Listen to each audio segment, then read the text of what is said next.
Hey everybody, before we get started, make sure you subscribe to the Dream Catchers Fishing YouTube channel. Thanks. I'm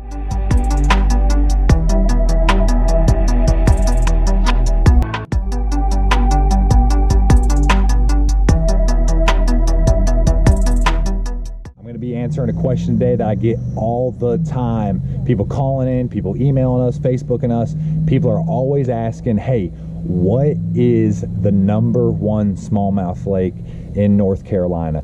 So today I'm going to be ranking the top 5 smallmouth fisheries in North Carolina, and the good news is we guide on all of these lakes. So if you're looking to catch big ones, if you're looking to catch numbers, just looking to catch smallmouth, give us a call, 828-354-0250, and we will put you on the big smallies. All right, so anyways, number 5, I'm going to go from 5th to 1st. Number 5 is Lake Hiwassee. Lake Hiwassee is located in the far west corner of the state. It actually makes up the Hawasi river chain that ends up flowing all the way into Chickamauga and the Tennessee River. But Lake Hiwassee is a mountain lake. It's got high, tall mountains. It's got small little backwater creeks. It's got a lot of big boulder, bluff walls, rock, and there's a ton of blueback herring in the lake.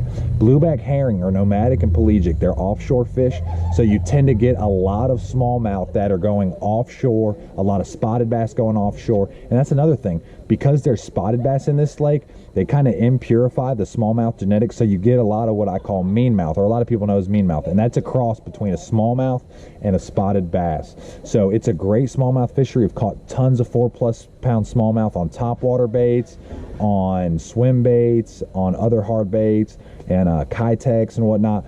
But we catch a lot of smallies in that lake. But because of the fact that the spotted bass have really started to take it over, we've made that lake the number 5 lake in western North Carolina to catch smallmouth. All right, so the number 4 lake in the countdown is my home lake, and that is Lake Glenville. This is also located in western North Carolina, just outside of a town called Cashards. And Glenville is a really, really unique fishery. It's a small fishery. It's about 1,500 acres, and there are some giant smallmouth in there. It's a herring lake, so just like Hiwassee, you get a lot of fish that are offshore, super deep water, chasing around those herrings. Some of those smallmouth, I believe, go their entire lives without even seeing a lure because they live offshore in deep water, which is really, really unique. We don't catch a lot of numbers on Lake Glenville. Just being 100% honest, a ton of people keep 3-pounders because they think they're trophies, and a ton of people eat them, which blows my mind. But these are trophy fish in this lake. It's a great fishery. I always ask people, hey, if you're catching big smallmouth out of there, catch and release them. Catch and release works. We catch a lot of fish that obviously have hook marks in their mouth, smallies. So that place, though, has got big ones. It's where my biggest smallmouth came from, almost 7-pounder, like 6 3/4 pounds, just an absolute giant, ate a topwater. But just a really, really unique fishery. It's a small fishery.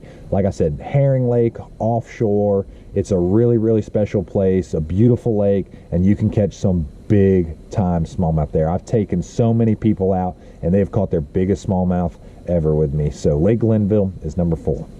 Number 3 on this list is Appalachia, Lake Appalachia, and this is actually below Lake Hiwassee. So this is, once again, part of the river chain where the state record the state record smallmouth bass came out of. It goes Hiwassee, Appalachia into the Hawasi River into Lake Chickamauga. So what's crazy about Appalachia is it is really a river system. So there's giant smallies in there. They generate a ton of current out of Hiwassee Dam, but just like Hiwassee, spotted bass have really taken it over. So you can go out and catch a lot of spotted bass.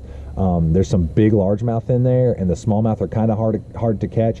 But I know personally guys who have caught 8-pound smallies out of Appalachia. It's a really, really unique fishery. It's super deep, super clear water. Like I said, they're always generating, so there's always a current in there, which makes it kind of funky to fish, but there are some big smallies. If you get it on the right day, I'm telling you, you get a lot of herring, schools of herring swimming around, getting caught in that current. You can throw a swim bait out there and catch some magnum smallmouth. So number 2 is Nantahala Lake, and this is in Franklinish, Andrews, North Carolina, maybe Nantahala. I don't even know what town it is. It is out in the boonies. No cell service, good luck to your brakes. Good luck to your tires making it up the mountain. It is a tough place to get to. It's a little bit smaller than Lake Glenville. It's 1,300 acres. And here's the deal.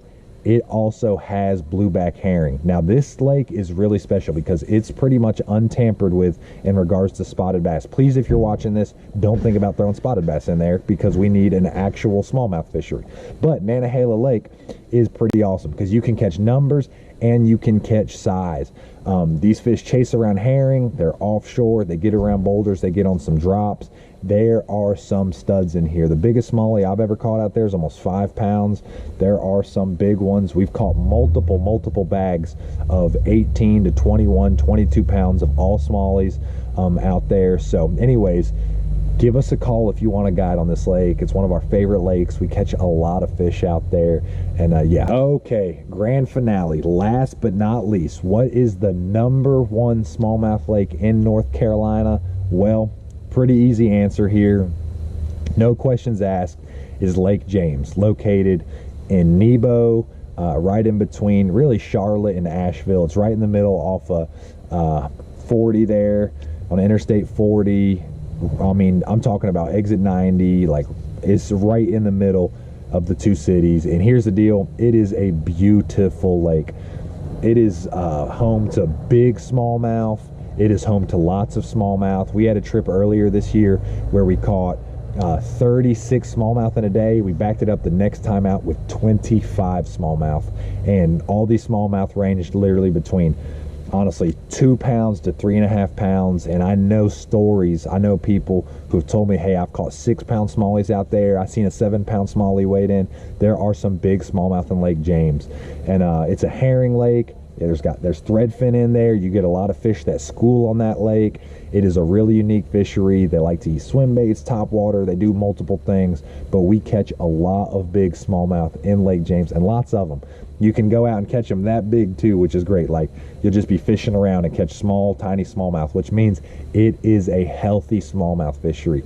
That doesn't really happen anymore in our lakes. Like, it's hard to catch smallmouth that are that big because most of them, honestly, I don't even know what happens. They just like either get bred out by the spotted bass, they get eaten up. I don't know if the herring do something to them, but it's really hard to sustain a smallmouth population in our lakes. But when we do catch smallmouth in all these lakes, it's fun, and we catch some big ones. So anyways, I want to do an honorable mention list too. Fontana Lake used to be, without question, one of the best smallmouth fisheries in the country, or it may be in the country, but definitely in the state. And once again, someone brought spotted bass in, just kind of phased them out. You can go out on a given day, if you catch 30 fish, I'd say probably 22, 23 of them are going to be spots, 2 or 3 of them are going to be smallmouth, and then, you know, 3 or 4 of them are going to be largemouth. It's just a rarity to just go fishing there and catch smallies. Another one's Lake Chatuge. Lake Chatuge is actually a perfect example. Lake Chatuge, once again, part of the Hiwassee River chain, part of where the state record smallmouth came from. Lake Chatuge used to be one of the top smallmouth fisheries, but now, the last smallmouth, 100% smallmouth that I caught, not a mean mouth, smallmouth that I know that was caught was actually by my dad. He was just drop shotting at the dam. He saw fish in 40 foot of water, dropped the drop shot to it, set the hook, and it was a 100% smallmouth. But that's, as far as I know, like one of the last smallies that have ever been caught in Lake Chatuge. So that place used to have giant smallies in it. Now it doesn't anymore. But Fontana is a great one.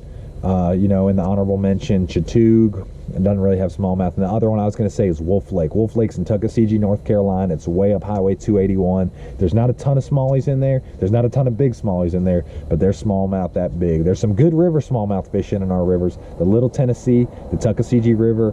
But as far as that goes, you know, I stick to the lakes, but you can catch some big smallies in the rivers. And the Pigeon River. Don't get me wrong, too, with the Pigeon River. The Pigeon River has got some giant smallmouth in it, and that ends up flowing into Douglas Lake. But anyways, that's the top 5. That's the ranking. It goes right off the bat. It goes Lake Hiwassee, right? And then it goes Lake Glenville, then Lake Appalachia, Nantahala, and #1, without question, Lake James. So anyways, thanks for tuning in this video. If you want a guide trip, hey, we guide on all of them. We have success on all of them. We catch a lot of big smallmouth, a lot of big bags. We stay on the water. We stay on these fish year round. So give us a call, 828-354-0250. Book a trip to chase some big smallmouth in North Carolina. Thanks for watching this video. Subscribe. hopefully I see you on the water. See you guys.